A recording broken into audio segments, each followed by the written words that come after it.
आपको बता रहे हैं वो जम्मू कश्मीर के मसले को लेकर है और जम्मू कश्मीर मामले को लेकर भारत सरकार का एक और मौक़िफ़ सामने आया और सलामती काउंसिल के एजेंडे से जम्मू कश्मीर के मसले को बाहर निकाला जाए, ये बड़ी खबर हम आपको बता रहे हैं। और बाज़ाब्ता तौर पर अक़वाम मुत्तहिदा के अंदर जो मुस्तकिल नुमाइंदे भारत के, उन्होंने इस तरीके की मांग सलामती काउंसिल के सामने तहरीरन भी रखी और तकरीरन भी रखी है। सलामती काउंसिल के एजेंडे से मामला कश्मीर, मसला कश्मीर जो है वो हटाया जाए, ये बड़ी खबर हम आपको बता रहे हैं कि भारत की तरफ से जो यूनाइटेड नेशन सिक्योरिटी काउंसिल के एजेंडे के अंदर जम्मू कश्मीर का मामला है, इसको हटाने की मांग की है और कहा है कि अब मामला बहुत आगे चला गया है। आपको याद होगा, अगर हम इस अक़वाम मुत्तहिदा के एजेंडे की बात करें, भारत और पाकिस्तान के बीच सन 47 से लगातार मामला जो है वो उलझ रहे थे और सन 47 के बाद बड़ी खबर अक़वाम मुत्तहिदा सलामती काउंसिल के हवाले से, जहां पर लगातार इस मामले पर डिस्कशन होता रहा। 1948 से लेकर अब तक ये मामला, जिस पर काफी गर्मागर्म बहस भी होती रही, दोनों ममालिक के जो नुमाइंदे हैं, मुस्तकिल नुमाइंदे, वो आमने सामने आते रहे, अपनी बात रखते रहे, अपनी सरकार का मौक़िफ़ असेंबली के सामने रखते रहे। इजलास में, बंद कमरे के इजलास में भी हुई। बड़ा इंपॉर्टेंट है, हिस्टोरिकल हम बता दें कि भारत सरकार की तरफ से क्या कुछ कहा गया है। एजेंडा जो पहली बार सेट किया गया, भारत पाकिस्तान के लिए जो क्वेश्चन उठाता, सवाल उठाता, वो अक़वाम मुत्तहिदा के अंदर मीटिंग के अंदर जनवरी 6 तारीख थी, सन 1948 था। और उस वक्त, उसके बाद जब दूसरी बार मामला अक़वाम मुत्तहिदा के सामने आया तो नवंबर का महीना था, 5 तारीख थी, 1965 का ईयर था, जब दूसरी बार बाज़ाब्ता तौर पर एक बहस हुई वहां पर और कुछ रास्ता निकालने की बात हुई। उसके बाद अगर आप देखेंगे तो कोई बड़ी पेशरफ्त अक़वाम मुत्तहिदा की करारदादों के अंदर या अक़वाम मुत्तहिदा के अंदर नहीं देखने को मिली है। लास्ट ईयर आपको याद होगा, जब जम्मू कश्मीर की ख़ुसूसी हैसियत को हटाया गया, उसके बाद चीन की तरफ से एक बार फिर कोशिश की गई और क्लोज रूम मीटिंग वहां पर बुलाई गई, जिसमें पाकिस्तान की मदद उन्होंने ली थी। और वहां पर जब वो मीटिंग हुई, उसमें भी कोई कंक्लूजन नहीं निकला और कोई ऑफिशियल स्टेटमेंट नहीं आया। यही वजह है कि भारत सरकार की तरफ से जो मौक़िफ़ सामने रखा गया है, उसमें यह कहा गया कि अब जम्मू कश्मीर के मसले को एजेंडे से हटाया जाए, क्योंकि मामला बहुत हल हो गया है और सूरत हाल बतदरीज बदल गई है। बैनुल-अक़वामी मामला है, इसे किस तरीके से देखा जाए। हमारे साथ प्रोफेसर एम अंसारी साहब हैं, इंटरलॉक्यूटर भी रहे हैं और इनकी नज़र बैनुल-अक़वामी मामला पर बहुत ज़्यादा और सटीक रहती है और जम्मू कश्मीर को काफ़ी क्लोजली मॉनिटर कर रहे हैं। बहुत बहुत शुक्रिया एम अंसारी साहब हमारे साथ ज्वाइन करने के लिए। सर, ये जो स्टेटमेंट आया है और आज हमने देखा कि न सिर्फ मुल्की सतह के अखबारों ने इसको अच्छे से लिया है, बल्कि बैनुल-अक़वामी सतह पर जो कुछ अखबार छप रहे हैं, उन्होंने भी इस मामले को उठाया है और लिया है। किस तरीके से इसको देखें कि भारत सरकार की तरफ से कहा जा रहा है कि अब ये जो सन 47 की बात थी, इसको एजेंडे से हटाया जाए जी, क्योंकि उसके बाद कोई पेशरफ्त हुई नहीं और मामला बहुत ज्यादा आगे बढ़ चुका है। देखिए, इससे एक बहुत बड़ी कंफ्यूजन की तो बात यह है कि ये भारत तो हमेशा से ही चाहता रहा है कि ये कश्मीर का मसला जो है वो यूएनएससी के बाहर लिया जाए, वहाँ उनके एजेंडे में न रहे। लेकिन इसमें एक और भी बात है कि कश्मीर डिस्प्यूट जो है वो आखिर यूएन में ले कौन गया?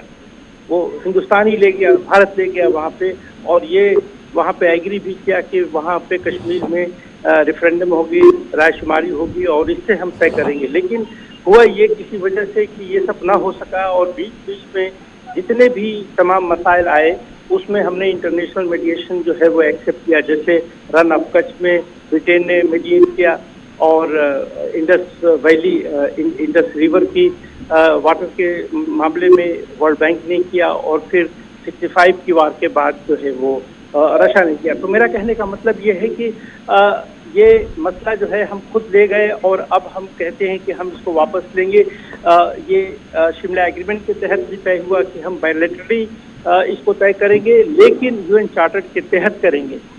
यानी जो यूएन में जो रेजोल्यूशन पास हुए और उसका ख्याल रखते हुए करेंगे। लेकिन ये सब कुछ नहीं हुआ। लेकिन मैं अब समझता हूँ कि अब ये इतना मसला आसान नहीं है, इसलिए सिर्फ पाकिस्तान ही पार्टी नहीं है, अब इसमें चीन आ चुका है। तो अब ये कहना कि कश्मीर मसला जो है वो सिर्फ इंडिया और पाकिस्तान का रह गया, ये मैं समझता हूँ कि बहुत मुनासिब नहीं होगा। इसलिए कि जो ओरिजिनल कश्मीर है उसका एक हिस्सा अगर पाकिस्तान के पास है, हिंदुस्तान के पास है, तो अक्षाई चीन और सक्षम वैली जो है वो चाइना के पास है, और China has become much more interested in Kashmir और पाकिस्तान। तो ये कहना और तो आसान है, और हम चाहते भी हैं कि वहाँ से हट जाए, लेकिन अब ये बहुत मामला जो है बहुत पेचीदा हो चुका है। चाइना इसमें पार्टी बन रहा है और एक तरह से बन चुका है, इसलिए कि काफ़ी हिस्सों पे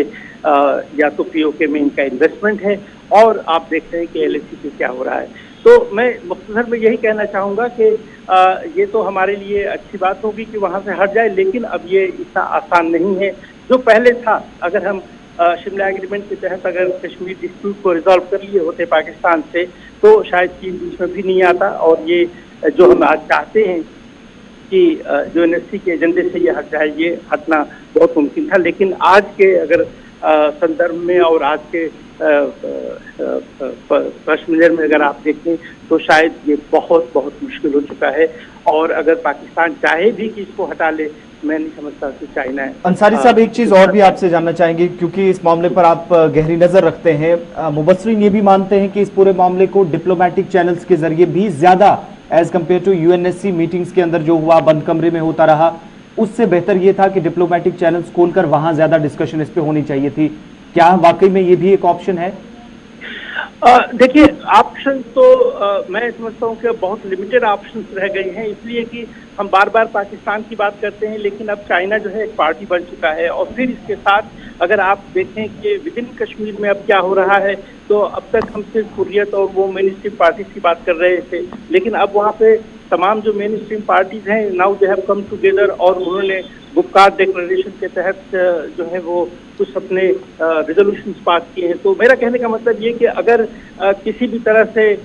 ये मामले को अगर हल होता है, तो कश्मीरियों को इसमें से नज़रअंदाज नहीं किया जा पाएगा, इसलिए कि अब जो है कश्मीर की काफ़ी मेन स्ट्रीम पार्टी जो है they are on one page, और इससे मैं समझता हूँ कि ये बहुत ही कॉम्प्लिकेटेड हो गया है। कश्मीर में अगर मान लीजिए कि अगर यूएनएससी में, जैसा आपने कहा कि क्लोज डोर में ना हो करके ओपन ये बात करें, तो आप क्या बात करेंगे? यही यूएन सेक्रेटरी जनरल ने तो पहले भी कहा कि वो मीडिएट करने के लिए तैयार है, जिसको हमने नहीं माना। फिर उन्होंने ये भी कहा कि शिमला एग्रीमेंट के तहत जो है इसको रिजॉल्व करना चाहिए, जो हम नहीं कर पा रहे हैं मुख्तलिफ वजहों से। तो मेरा ये मानना ये कि हम चाहते तो जरूर है कि वहाँ से ये हटा लें, लेकिन ये अगर पहले किया होता तो शायद बहुत आसान था, लेकिन अब ये बहुत पेचीदा हो गया, बहुत मुश्किल हो गया, इसलिए कि कश्मीर के मामले में पाकिस्तान और चाइना दोनों ही ऑन वन पेज आ चुके हैं। कोई भी कश्मीर के बारे में अगर फैसला करना होगा, तो ये मैं समझता हूँ कि दोनों की इन्वॉल्वमेंट किसी न किसी तरह से ये बहुत जरूरी है। बहुत शुक्रिया इमाम अंसारी साहब की। विदाउट इन्वॉल्वमेंट नहीं हो सकता, मुश्किल है। पहले इस तरीके की बात हो सकती है, लेकिन खबर जो हम आपको बता रहे हैं वो ये है कि भारत की तरफ से बाज़ाब्ता तौर पर अक़वाम मुत्तहिदा के अंदर इस बात को कहा गया है कि परमानेंटली रिमूव किया जाए मसले कश्मीर, जम्मू कश्मीर को, क्योंकि आउटडेटेड एजेंडा है, और भारत और पाकिस्तान के बीच जो ये सवाल है इसको सिक्योरिटी काउंसिल के एजेंडे से हटाया जाए। क्योंकि ये मामला उस वक्त सामने आया जब पाकिस्तान की मंदब जो एनवॉय है वहाँ पर मुनीर अकरम, उन्होंने जम्मू कश्मीर का मसला गुज़श्ता दिनों उठाया था, जिसके बाद लगातार सिचुएशन जो है वो इस तरीके की बनी कि उसका काउंटर किया गया, और काउंटर करने के दौरान भारत की तरफ से जो बयान जारी कर दिया गया उसमें कहा गया कि देखिए जो कुछ सिचुएशन है वो ये है कि 6 जनवरी 1948 और नवंबर 5 1965 के बाद कभी भी इस पर बहस नहीं हुआ। अब ये बहुत ज़्यादा आउटडेटेड है, इसलिए इसको एजेंडे से हटाया जाए। लेकिन ये भी बात आपको माननी होगी कि जनवरी के महीने में जब अगस्त में खुसूसी पोजीशन जम्मू कश्मीर की हटाई गई थी, उसके बाद चीन के कहने पर इजलास को तलब किया गया था, बंद कमरे का इजलास था, उसमें कोई कंसेंसस नहीं हुआ, कोई ऑफिशियल स्टेटमेंट नहीं हुआ। उसके बाद कोई ज़्यादा बड़ी पेशरफ जो है वो अक़वाम मुत्तहिदा से नहीं हुई है। लेकिन इमाम अंसारी साहब का मानना है कि सिचुएशन इतनी ईजी नहीं है जितना हम इसको